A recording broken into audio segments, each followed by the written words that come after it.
जैसा करोगे वैसा भरोगे।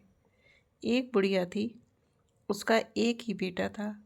वह हमेशा यही सपने देखती थी कि उसके बेटे का विवाह होगा तो बेटा और बहू दोनों मिलकर उसकी बहुत सेवा करेंगे और उसे घर का भी काम नहीं करना पड़ेगा। धीरे धीरे वह दादी बन जाएगी और उसका घर स्वर्ग बन जाएगा। आखिर वह दिन भी आ जाए गया जब बुढ़िया के बेटे का विवाह बड़ी धूमधाम से हुआ। वह दादी भी बन गई, लेकिन संयोग से उसका कोई भी सपना पूरा नहीं हुआ। बुढ़िया का बेटा तो सुबह काम पर चला जाता और पोता स्कूल चला जाता। तब बहू उसके साथ बहुत बुरा व्यवहार करती।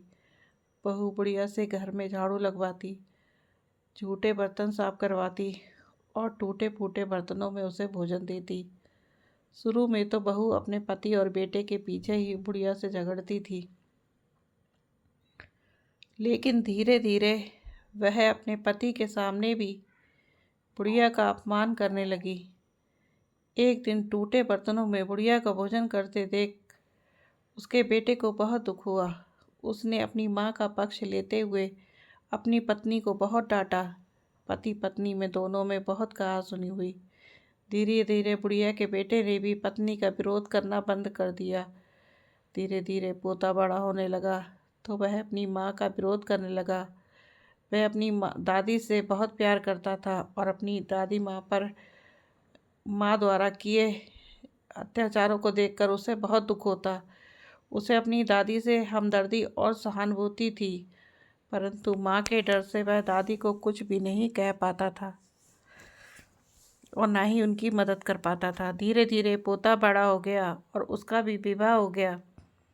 पोते की नई बहू छिप छिप कर अपनी दादी सास पर होते अत्याचारों को चुपचाप देखती रहती थी, लेकिन पतोह को बुढ़ापे में दादी सास से काम करवाना जरा भी अच्छा नहीं लगता था। जब कभी पतोह बुढ़िया की को काम करने में मदद करती तो उसकी सास उसे खूब डांटती। पतोह जब कभी दादी सास को रोते हुए देखती तो उसे बहुत दुख होता। एक बार बुढ़िया स्वर्ग से धार गई और परलोक से धार गई, बीमार पड़ी और परलोक से धार गई।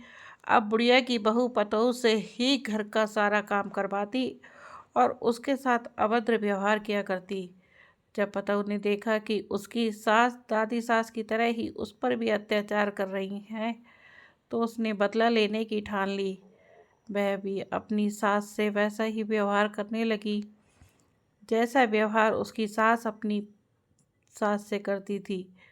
अब तो पतोह अपनी सास को फूटी थाली में भोजन देने लगी। यह देखकर उसके पति और ससुर ने बहुत विरोध किया। पतोह ने अपने ससुर और पति से कहा, मेरी दादी सास जितनी मेहनती और सीधी थी, जब माताजी उन्हें फूटी थाली में भोजन देती थी तब तुम क्यों कुछ नहीं बोले और उन पर होने वाले अत्याचारों को तुम दोनों चुपचाप देखते रहे। तब क्या तुम्हारे मुख पर ताला पड़ गया था? यदि किसी ने माताजी की पैरवी की तो मुझसे बुरा कोई नहीं होगा। पतोह की बातें सुनकर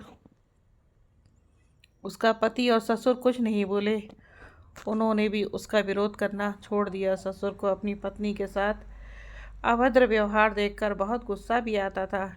जब ससुर पतोह को डांटने लगे तो वह उनके साथ भी अभद्र व्यवहार करने लगी। सास ससुर अकेले में बैठकर अपने दुख सुख की बातें करते और यही सोचते थे कि जैसा करोगे वैसा भरोगे। इस कहानी से हमें यह शिक्षा मिलती है कि हमें सबके साथ अच्छा व्यवहार करना चाहिए, क्योंकि जैसा व्यवहार हम दूसरे के साथ करेंगे वैसा ही व्यवहार दूसरे लोग हमारे साथ करेंगे।